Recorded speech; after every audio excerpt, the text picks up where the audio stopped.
गाई ना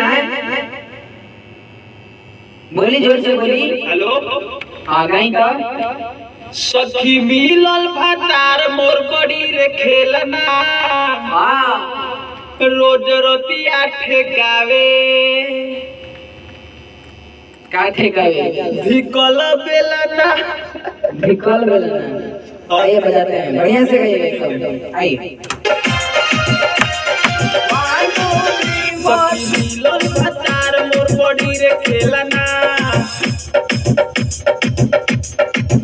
सखी मिलल भतार मोर बड़ी रे खेलना सखी मिलल भतार मोर बड़ी रे खेलना रोज रतिया ठेकावे अरे भाई रे रोज रतिया ठेकावे कल बेलना रोज रतिया ठेकावे कल बेलना रोज रतिया ठेकावे महिमा दीजिए। बहुत बढ़िया अंदर आओ। अंदर चल आइए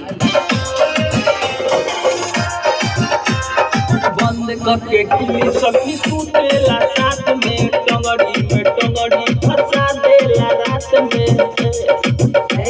सुनत रू कची सुनत रू अच्छा बंद करके किली के नाम बंद करके किली सखी सुतेला रात में टंगड़ी फंसा देला रात में आइए सुनत रू बंद करके किली सखी सुतेला रात में टंगड़ी फंसा देला रात में जाला का कहने लगलो के चिमटी करता है बिटे हैं इच्छा हो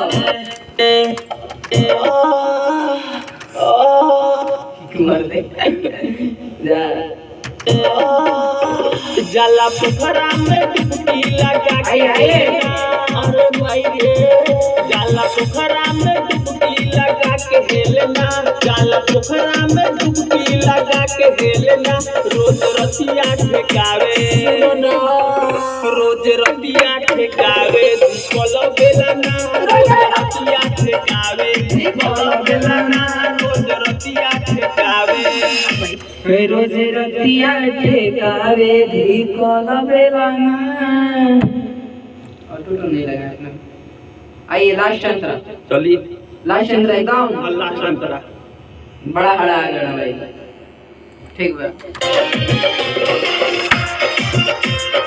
ससुरा में बाटे हो बहुते गजनवा ओइसन न मिले हो केहू के सजनवा काहे हैं गजन बा काहे गजन हैं काहे गजन गजन बा मतलब काहे हैं काहे काहे हाँ बताइए काहे काहे बहुत गजन बटे नु बनावे के पड़त बटे आइए गजनवा ओइसन न मिले हो केहू के सजनवा सोची सुनत रू ससुरा में बाटे हो बहुते गजनवा ओइसन न मिले केहू के सजनवा जाई रे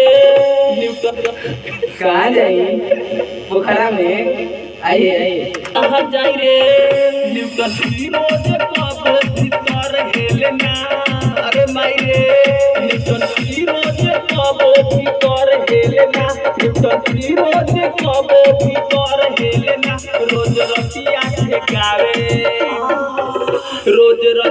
ठेकावे कल बेलना रोज रतिया ठेकावे कल बेलना रोज रतिया ठेकावे बहुत बढ़िया आ जाइए बाहर आ जाइए। चल ठीक बा।